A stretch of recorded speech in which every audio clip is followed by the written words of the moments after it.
We are back with our midweek NFL DFS update, and after yesterday's pivots, we are making a few key reversals and a couple of holds. So here is exactly what changed and why. At quarterback, we are moving back to Jalen Hurts at 6,600 with a dash rank of 100 against the Giants, who have one of the worst defenses overall at opponent rank 29. He is projected 22, which lines up with his 22 fantasy points per game, and his last three are 27, 22, and 20. Ownership sits around 15.33%, which is perfect for leverage compared to the chalk we discussed yesterday. The why is clear. Dual threat touchdown equity, plus the short yardage advantage that keeps drives alive, and that is not hypothetical. Multiple pieces have hammered it this week, including the Week 7 Superlatives article calling out Hurts for a perfect game, and the breakdown of how teams tried and failed to stop the tush-push.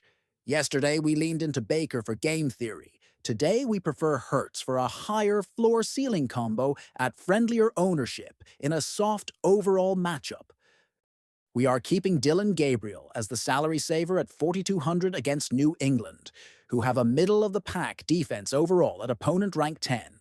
He is projected 14 with recent 16, 9, and 6 and about 3.33% ownership. The why has not changed since yesterday. This is pure cost relief for large fields, and projections remain unreliable because he has not started more than 3 games. The news flow keeps him interesting, though, with Terry Bradshaw praise and reports recapping his gritty first home win, even if officiating discourse was part of the story. Use sparingly and do not build cash around it. Running back is where we reverse course most decisively. We are re-anchoring to Jonathan Taylor at 9,500 with a dash rank of 100 against the Titans, who have one of the worst defenses overall at opponent rank 22. He is projected 26 with 27 per game and last 3 of 34, 27 and 32 at roughly 26.5% ownership. We moved off him yesterday for salary efficiency, but the why to come back is overwhelming touch count, goal line dominance, and form backed by news. The Week 7 Superlatives called out his dominance. There is a running back cannot be stopped. Headline circulating. And he has even been in the Himmy Award conversation. If you're paying up at RB, this is the strongest median and ceiling combo on the slate. For deep value only, Andrew Beck at 4,000 against Cincinnati, who have one of the worst defenses overall at opponent rank 30, is a true punt. He projects for 2 with a recent line of 0, 2, and 7, and essentially no ownership. The why is simple. If you are desperate for salary in a large field and want a fullback-type touchdown variance play, he fits. Otherwise, pass wide receiver is unchanged at the top. We are staying on Ja'Marr Chase at 8,100 with a dash rank of 100 against the Jets, who have one of the worst defenses overall at opponent rank 24. He is projected 20 with 23 per game and a rolling heater of 41, 25, and 32, and ownership around 16.7%. The why remains alpha volume and slate-breaking yards after catch. News has been bullish even through the Bengals' ups and downs, with coverage of Chase matching Jimmy Smith's accomplishment. We stay overweight. Our value receiver pool keeps Marvin Mims Jr. at 3,900 versus Dallas, who have the absolute worst defense overall at opponent rank 32. He projects 8 with recent 16, 5, and 4, and near 0 ownership. The why is unchanged from yesterday. Downfield ADOT leverage, and a defense we can target for explosive plays, and the Sporting News has him circled as a DFS sleeper. We are also adding Troy Franklin at 4,200 in the same matchup with Dallas, who have the absolute worst defense overall. He projects 9, comes in around 3.97% owned, and has recent logs of 13, 4, and 9. The why is correlation with a vertical passing plan, and the playoff connection narrative with Bo Nix that resurfaced in news after they broke a record, signaling chemistry on deep concepts tight end is a change. We are moving off yesterday's Tyler Warren stance and onto Evan Engram at 4,100 with a dash rank of 100 against Dallas, who have the absolute worst defense overall at opponent rank 32. He is projected 9 with recent 9, 10, and 13 at about 4.63% ownership. The Y is roll plus price in the best overall matchup language on the slate, and the news has been supportive since free agency and camp. Ian Rappaport praised Engram as a Pro Bowl caliber signing, and multiple free agency roundups listed his addition to Denver as a win under the new regime. Low ownership, solid floor routes, and the absolute worst defense overall is a combo we buy midweek.